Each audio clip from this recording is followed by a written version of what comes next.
का नाम था उस प्रोग्राम में, वो नहीं गया तो उन्होंने मुझे भेजा, तो मैं गया वहाँ पे। तो मैंने बात की तो लोगों को लगा कि भाई ये मंत्र भी पढ़ता है तो ये शायद चतुर्वेदी होगा। जल्दी में हमको ये खिताब दे दिया, चतुर्वेदी का खिताब दे दिया। काफ़ी आप एक्टिव भी रहते हैं, हालांकि सोशल मीडिया पर भी एक्टिव हैं, समाज सेवा भी करते हैं, लेकिन आप सियासत में आखिर क्यों आए? लास्ट आखिरी सवाल है। पेड़ों से भी कुरान की हिफाजत करवा सकता है, लेकिन इंसान के सीने को चुना है, तो ये इंसान के लिए एक बहुत बड़ी बात है। वरना पत्थर, समंदर, कोई भी इस कुरान के बोझ को बर्दाश्त सिर्फ एक लैंग्वेज में नहीं है। जैसे हम लोग पढ़ते हैं अल्हम्दुलिल्लाह रब्बिल आलमीन अर्रहमानिर रहीम मालिक यौमिद्दीन, ये पढ़ते हैं, लेकिन ऐसे भी पढ़ सकते हैं अर्रहमानिर रहीम मालिक यौमिद्दीन। ये देश के चर्चित उलामाओं में से एक मौलाना अब्दुल्ला सालिम चतुर्वेदी साहब इस वक्त हमारे साथ है। सबसे पहले हम यही चाहेंगे, उनका हम शुक्रिया अदा करना चाहते हैं। अस्सलाम वालेकुम। वालेकुम सलाम व रहमतुल्लाह। जी, अल्लाह का करम।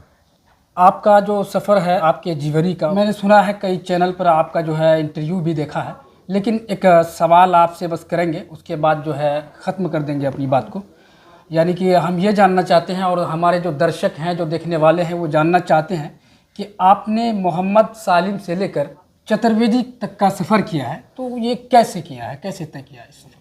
देखिए, ये तो सब अल्लाह तबारक व ताला का पूरा वो रहता है, निज़ाम है। लेकिन ये है कि मेरा मोहम्मद सालिम नाम अभी भी है, लेकिन अब्दुल्ला सालिम जो अब्दुल्ला लगा हुआ है, तो ये बुखारी शरीफ में एक हदीस है, इन्ना अहब्बल अस्माई इलल्लाहि अब्दुल्ला अब्दुर्रहमान, कि अल्लाह तबारक व ताला को दो नाम बहुत पसंद हैं, एक अब्दुल्ला एक अब्दुर्रहमान। तो तब से मैंने सोचा कि भाई ये नाम मैं ज़रूर अपने नाम के साथ लगाऊंगा, तो तब से मैंने अब्दुल्ला को जोड़ा।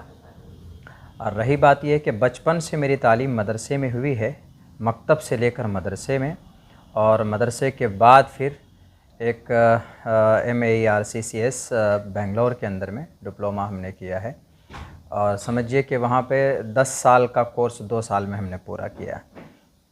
तो वो है, तो अल्हम्दुलिल्लाह एक दीनी माहौल में हमारा वक्त गुज़रा है, और वहीं से हमने हिफ्ज़ कुरान मुकम्मल किया। अल्हम्दुलिल्लाह, अल्लाह का फ़ज़ल है, बाई वर्चू ऑफ अल्लाह's ब्लेसिंग, कि मैंने कुरान करीम को हिफ्ज़ किया।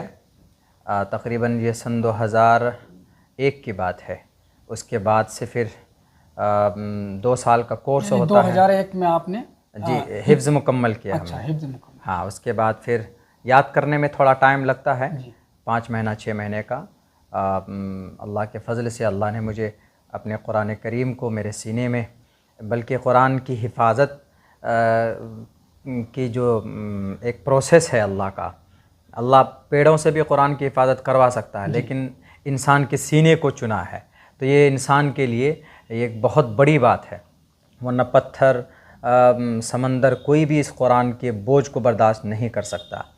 तो वह मैं बहुत बड़ा शुक्रगुज़ार हूँ अल्लाह का कि अल्लाह ने मुझे उनमें शामिल किया। मैं एक हाफिज़ कुरान हूँ। फिर कुरान को जो पढ़ते हैं तजवीद के साथ में, मखारिज की सही अदायगी के साथ में, कि कहाँ पर ज़ा है, सा है, वो सब चीज़ एक तजवीद का मामला है, तो उसको कारी बोलते हैं। एक सवाल है, जैसे कि तजवीद के साथ तो कुरान मजीद पढ़ते हैं, लेकिन अगर नहीं पढ़ते हैं तो क्या कुछ उसमें अंतर है? हाँ, या कुछ फ़र्क है? बहुत अंतर है, ज़मीन व आसमान का अंतर है। यानी मतलब बदल सकता है? मतलब बिल्कुल बदल जाएगा। मिसाल के तौर पर आप पढ़ेंगे अल्हम छोटे बड़े हाथ से, अल्हम्दुलिल्लाह, तमाम तारीफ़ अल्लाह के लिए, लेकिन अगर इसी को अगर छोटे हाथ से पढ़ेंगे आप अल्हम्दुलिल्लाह, तो तर्जमा बिल्कुल बदल जाएगा। बदलने की वजह से आपकी, अगर नमाज में पढ़ रहे तो नमाज भी नहीं होगी, ऊपर से गुनाह और होगा। जहाँ जाल है, जहाँ ज़ा है, इसकी बाज़ाब्ता 2 साल की प्रैक्टिस होती है। अरबी के अंदर में एक एक लफ्ज़ का मखरज है, अलिफ कहाँ से निकालेंगे, बा कहाँ से निकालेंगे, ता कहाँ से निकालेंगे, सा है, सा सीन शीन है, ये सब कहाँ से निकलेगा, ये सब हम लोगों को बाज़ाब्ता रटाया जाता था। इसी ये उलूम अगर जो हासिल कर ले, उसी को कारी बोलते हैं। जो कुरान को तजवीद की रियायत करते हुए मखारिज की सही अदायगी के साथ निकालता हो, उसको कारी बोलते हैं। और ये कारी वो होते हैं जो सबा अशरा होते हैं, यानी जो 7 ज़ुबान में कुरान पढ़ने के काबिल होते हैं। कुरान सिर्फ़ एक लैंग्वेज में नहीं है। जैसे हम लोग पढ़ते हैं अल्हम्दुलिल्लाह रब्बिल आलमीन अर्रहमानिर रहीम मालिक यौमिद्दीन, ये पढ़ते हैं, लेकिन ऐसे भी पढ़ सकते हैं अर्रहमानिर रहीम मालिकी यौमिद्दीन, ये भी पढ़ सकते हैं। जितना अर्रहमानिर रहीम मालिकी यौमिद्दीन पढ़ने में सवाब है, उतना अर्रहमानिर रहीम मालिकी यौमिद्दीन पढ़ने में सवाब है। क्योंकि हदीस है इन्ना उन्ज़िलल क़ुरान अला सबअति अहरुफिन, कुरान 7 लैंग्वेज में ज़ुबानों में उतारी गई है। क्योंकि वहाँ कुरैश के वहाँ जो कबीले थे उनकी ज़ुबानें थोड़ी अलग अलग थी, तो उनकी ग्रामर की रियायत करते हुए तो कुरान उतारी गई है, मतलब सबका एक ही है। तो इसलिए उसी कारी को बोलते हैं सबा आशरा, सबा कारी बोलते हैं। सबातुन 7 को बोलते हैं, आशरा और 4 लैंग्वेज, अरबी लफ्ज़ है, हाँ अरबी लफ्ज़ है। तो बहर कैफ तो मैंने अल्हम्दुलिल्लाह वो कारी और सबा कारी ये दोनों तालीम हमने हासिल की है कुरान के ताल्लुक़ से। फिर हमने सोचा कि भाई जब कुरान, अब तो हम हाफिज़ साहब बन गए, लेकिन इस कुरान में है क्या, उस कुरान को जानने के लिए फिर अब मदरसे का वो नहव सर्फ़ जो बनते हैं, आलिम दीन बनते हैं, उनके मसाइल को जानना, उनके मतलब को जानना। कि अभी तो हम अल्हम्दुलिल्लाह रब्बिल आलमीन क्या मतलब है पता नहीं, एक हाफिज़ साहब से पूछे नहीं बता पाएंगे। लेकिन जब वो कुरान एक नहव सर्फ़, जो कुरान को समझने के लिए 2 लैंग्वेज है, एक नहव है जिसको एक सर्फ़ है, लफ्ज़ को पहचानने के लिए सर्फ़ है, और इसी लफ्ज़ को मिलाकर जो कायदा कानून बनता है उसको नहव बोलते हैं।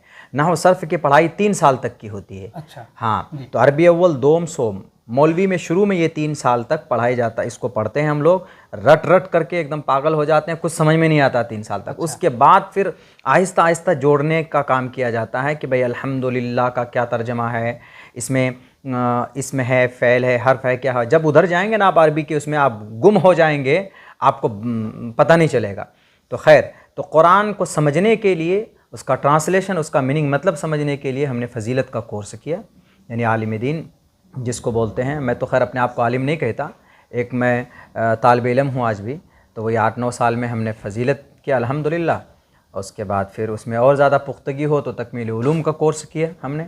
उसके बाद तब हमने डिप्लोमा किया। डिप्लोमा के बाद में तब वही आपने देखा, आपको कई जगह पता भी होगा कि सुना भी होगा कि हमने वही वेदात वगैरह के ताल्लुक़ से भी, सीरत के ताल्लुक़ से भी कुछ मंत्र श्लोक वगैरह हमने याद किया। तो 1-2 जगह प्रोग्राम में गए तो बस वहीं से लोगों ने चतुर्वेदी का ख़िताब दिया। ये ख़िताब आवाम का दिया हुआ है। अच्छा, ये एक सवाल है, आप तो देश दुनिया में काफ़ी चर्चित हैं, लेकिन फ़र्स्ट टाइम आप जब किसी प्रोग्राम में गए होंगे, ऐसा कुछ वाक़या याद है जिससे आपका हाईलाइट? हाँ, मैं आपको बताऊं कि यहाँ मैं जब अपने इलाके में आया था तो मुझे जलसे में जाने का ना तो शौक़ था और ना लोग मुझे जानते थे।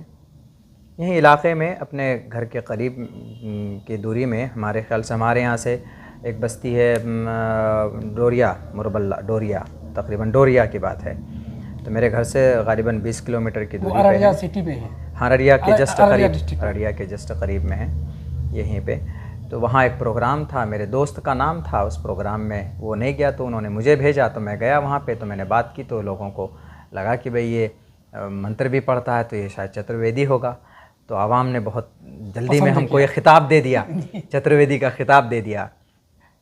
तो मेरी बात उनको पसंद आई होगी शायद, तो कि भाई ये नहीं, मंत्र भी पढ़ता है और चतुर्वेदी है, इंग्लिश भी बोलता है, तो भाई ये तो नया चतुर्वेदी आया है। तो ये ख़िताब समझिए कि आवाम की तरफ से दिया हुआ है। मैं किसी यूनिवर्सिटी में रहकर मैंने ये लफ्ज़ नहीं अपने नाम के साथ जोड़ा है।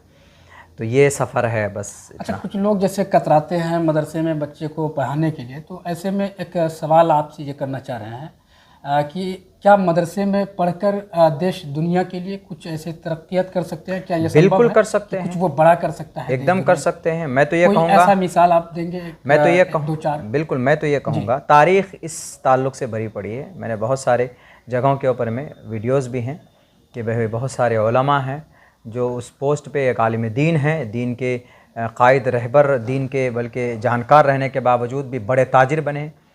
हज़रत अबू बकर सिद्दीक़, सहाबा किराम की ज़िंदगी देख लीजिए, इमाम अबू हनीफ़ा की ज़िंदगी देख लीजिए, बहुत बड़े एक्सपोर्ट इंपोर्ट का काम था उनका। कर सकते हैं, ऐसा नहीं कि भाई है। हाफिज़ कुरान बना दीजिए बच्चों को, तिजारत सिखा दीजिए, आलिम दीन बना दीजिए बच्चों को। अगर वो तिजारत करना चाहे तो कर सकते हैं, लेकिन बेहतर यह है कि दीन की खिदमत में लगे रहें तो और भी है, नूरुन अला नूर है। तो ऐसा नहीं है, बनाने के लिए है। अगर आपके पास है, अगर आपका मन जाता है, तो मैं तो ये कहूँगा कि हर बच्चे को हाफिज़ कुरान कम से कम बनाइए और दीनदार बनाइए। उसके बाद चाहे आप उसको डॉक्टर बनाइए, पायलट बनाइए, वैज्ञानिक बनाइए, कुछ भी बनाइए, वो तो आपके ऊपर बनता होता है। लेकिन बच्चे की तरबियत अगर ढंग से हो जाए ना शुरू में, तो वो दीन के किसी भी शोबे में जाएगा, दुनिया के किसी भी शोबे में जाएगा, तो वो अलग ही नज़र आएगा वो बच्चा वहाँ पे। देश के चर्चित उलमाओं में से एक हैं अब्दुल्ला सालिम चतुर्वेदी के नाम से आप जाने जाते हैं और काफ़ी चर्चित है, धर्म गुरुओं में से भी काफ़ी आप एक्टिव भी रहते हैं, हालांकि सोशल मीडिया पर भी एक्टिव हैं, समाज सेवा भी करते हैं, लेकिन आप सियासत में आखिर क्यों आए? लास्ट आखिरी सवाल है आप। देखिए, सियासत के प्लेटफॉर्म से लोगों का जो भला होना चाहिए वो नहीं हो रहा है, लोगों की जो ज़रूरत पूरी होनी चाहिए थी वो नहीं हो रही है। तो इसीलिए मैंने सोचा कि भाई इस फील्ड में काम करने की ज़रूरत है। तो इस कमी को दूर करने के लिए मैंने कदम रखा है और अल्लाह ने चाहा तो मैं ज़रूर कामयाब होऊंगा इंशाअल्लाह। बहुत बहुत शुक्रिया सर समय देने के लिए और बहुत बहुत